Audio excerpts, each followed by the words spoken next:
Were you ever thinking in the late 80s what would happen if someone got their face shoved directly into a grill? Well, Night Screen tells us exactly that. Let's get into it.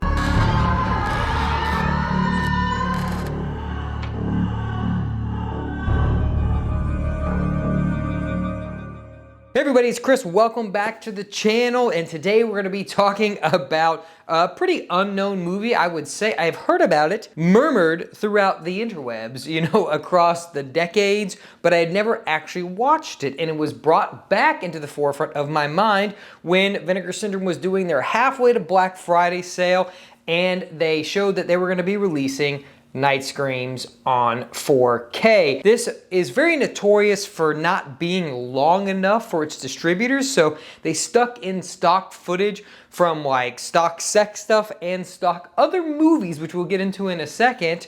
But overall, it's a fun movie, but somewhat flawed, but a great kind of tail into the 80s. So before we get into the film itself, consider going down there and subscribing to the channel, liking the video, and sharing this with anybody you think likes obscure slashers and obscure horror movies. All right, so let's get into this. So this was made in 1987, and basically the premise of this is that we follow David, who is a star athlete, and his dad wants him to go to the University of Oklahoma, but he has reservations about this and doesn't want to do what his dad said. And also, he also has this like trigger thing where he's like dealing with some kind of anxiety and rage that he's got to take pills for, which leads into the end of the film, but we won't give any spoilers away quite yet. That pretty much summarizes the film as a whole. I'll quickly show this off so we can get a look at what this looks like for all my physical media fans. I love the background artwork, which kind of plays into some of the kills in the movie. And there we have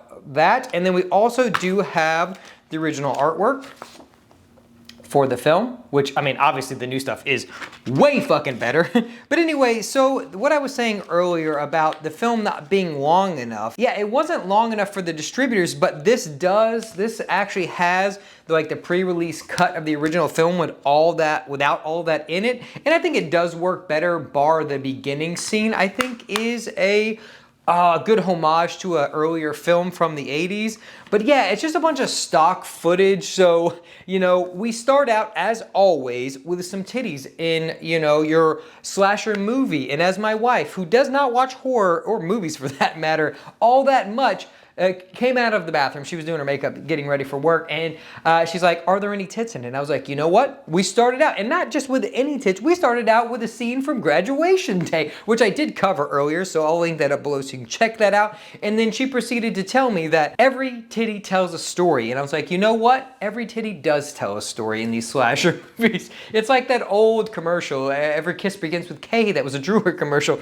but every titty tells a story. That's the new slogan for all the slashers, is that all the titties tell a story throughout the film. Titties may say that this person's gonna die. They may say that this person's gonna live. They may say that this person is a final girl if they're not shown, maybe. I don't know. But that's the premise that I'm going with through all these reviews from now on, damn it. Anyway, so we basically follow David. He's throwing this party, and he's got this new girlfriend who's kind of an outsider amongst their friend group. She's just kind of like, they don't like me. She's not, interacting with them at all. And you have your typical, stereotypical 80s character he's kind of wacky. His name is Russell, and he says very bad jokes. Everybody is accustomed to him except for the girlfriend here. I think her name is Lori. I just watched this, but I think her name is Lori. Yeah, that's just Russell, but she is not fucking having it. She's not having it with this dude. She's like, you know what? I'm not having it with you.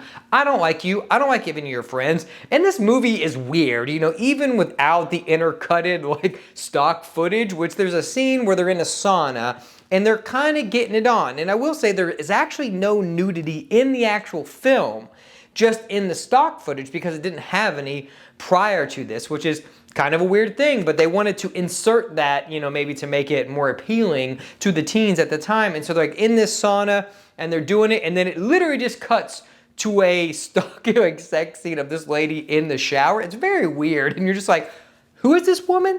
So it was just odd that they just like inserted stock footage that had nothing to do with it. The graduation day was kind of a cool thing because they were just watching TV and they were watching graduation day, and you're like, okay. And then like one of your first kills happens in that part. And so you're like, oh, okay, I understand what's going on. And that kind of sets up what happens later in the film. And so you're like, okay. But I did think one of the kills that was most inventive was going to happen in that. And it kind of let me down. So spoiler warnings from here on out for the rest of the film. We do typically talk about these in full length. So there is a very famous grill scene where somebody gets their head shoved into a grill. And I was like, okay, we start out and there's a grill and the guy's grilling, the parents are grilling. And I'm like, oh man, this is it. We're going to start this fucking movie out right with somebody getting a face full of grill, but that does not happen. It ends up being like in the kitchen at a later scene, and it was very disappointing. It reminded me of that Evil Dead Rise cheese grater thing where they were like hyping that shit up like it was gonna be the most incredible, horrific thing, and it was lame as fuck. But I'll link that review up if you want to check that out as well. I did not like that movie. But let's continue on with Night Scream. So we follow that. And then one by one, you know, they're getting picked off, and you've got like this B storyline of these two criminals that are there. And honestly, it could not have been there and it still would have worked out fine. But they're like in the basement. But I think they were there to be the red herring so you wouldn't see who the actual killer was coming. And they kind of pinpoint David at some points because he's obviously having to take medicine for his rage that he's got. You know, he's probably on steroids. That's probably what it is, because that's just what everybody thinks, is that once you get on steroids, you then just murder everybody. You know, roid rage is not that, I don't know, it's maybe real, but not as prevalent as the media would like you to say. But anyway, so they think that's kind of what happened, and that does lead into the end of the film and what we get. But anyway, so you're getting them picked off, and I would say in a very similar manner to Graduation, a lot of people are stabbed through the throat, just a lot of stabbing. There are some inventive kills in this movie overall, but I wouldn't say it's like an amazing movie overall. But I did like the story. It's just kind of the scenes kind of play out very weird. In the very beginning, when the first lady dies, the guy is just like, oh no, Beth, oh no, what's wrong? Oh no, let me grab the phone. Hello, police.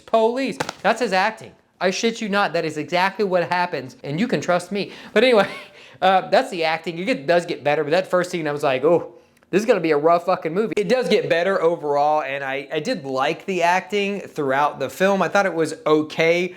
But, you know, it's just kind of a bunch of scenes matched together, and then you get like sprinkled in the inventive kills. You know, you've got one where they wind up this like hanging light that you would use like on a construction site or maybe like down in a basement that you could hook up, and they shove that into the hot tub and she gets electrocuted. So there are a lot of fun kills in this movie, but I wouldn't say it's like a great slasher like we did get in the 80s. But it's a fun movie, I would say. Other than like the weird plot and like the stock footage being intercut throughout some of the scenes, I think it's a fun movie. And the ending is, I mean, I saw it coming at some point. I was like, okay, these two killers aren't really doing anything at this point, so it's gotta be the girlfriend. There's gotta be some way in which she is connected to all of these killings, and I was right. I called it. I nailed it. And that bitch is crazy. Anyway, so they're fighting at the end, her and David. They're like on the ground. He's trying to hold her off, and she's like, I killed him.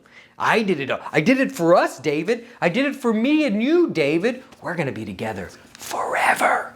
Forever. And he's like, fuck that, no we're not, I'm gonna kill you. And anyway, the cops are like speeding because, oh yeah, intercut. The parents are coming back, they're gone on vacation, or they gone off for the evening so they could have their party, but David doesn't have his medicine, the mom can't get a hold of him, so she's rushing back. Now, back to where we were. Anyway, they're fighting, so the cop rows in and he's like, freeze, I will shoot. And then it cuts to black. And you're like, oh no, what happened?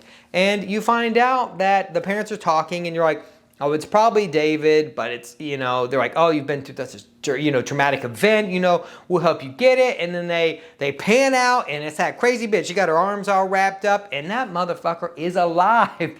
And so she lives to thwart another day. And basically the meaning of this movie is that it's an insecurity thing, you know. She just wants to have friends. And if she can't have friends, and if her boyfriend is just one of them against her, then, you know, they all have to die. You know, I think she's pretty justified in that, you know. I mean, you tell me what you think. Was she justified or is she just a crazy bitch?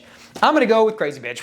But anyway, that has been Night Scream. So this was a fun little movie that I watched. So on this release, you do get like the theatrical cut that intercuts all that weird stuff into it. You get the pre-release cut, which has not been has not been distributed before. So that takes all that stuff out and just kind of tightens it up a little bit. I actually prefer that version of it because I think it's just a tighter movie. It's not very long. I mean, even the other cut's like less than an hour and a half, like barely. And then also we do get a ton of special features on this, but the one that is pretty cool, I'm gonna get the name of it right, is Blood and Chopsticks, Echoes of Night Screams. So this is a brand new 80-minute documentary. It eclipses the length of the film, which I find very funny, and it's kind of about the making of the film with the cast members that are still here, and it's a fun watch, and I highly recommend this movie just for like nostalgia purposes and like collection purposes. If you are into slashers, this is something that I highly recommend you add to your collection if you're into weird hidden gems of slashers. And the documentary is well worth the price of admission. So that's all I've got. Thanks for stopping by and watching my review. If you've got any movies that you think are weird or hidden that you think me and the other people on the internet would like to hear about, let me know down below and I will consider watching and doing a review on them. So thanks for stopping by. I appreciate everybody for watching these videos. It does really support the channel. If you want to continue here with the collective, go down there, hit that subscribe button, and join us for all the 4K physical media and horror reviews that we do on the channel. I'm going to link some videos for you at the end as always, and I will talk to you guys in my next review.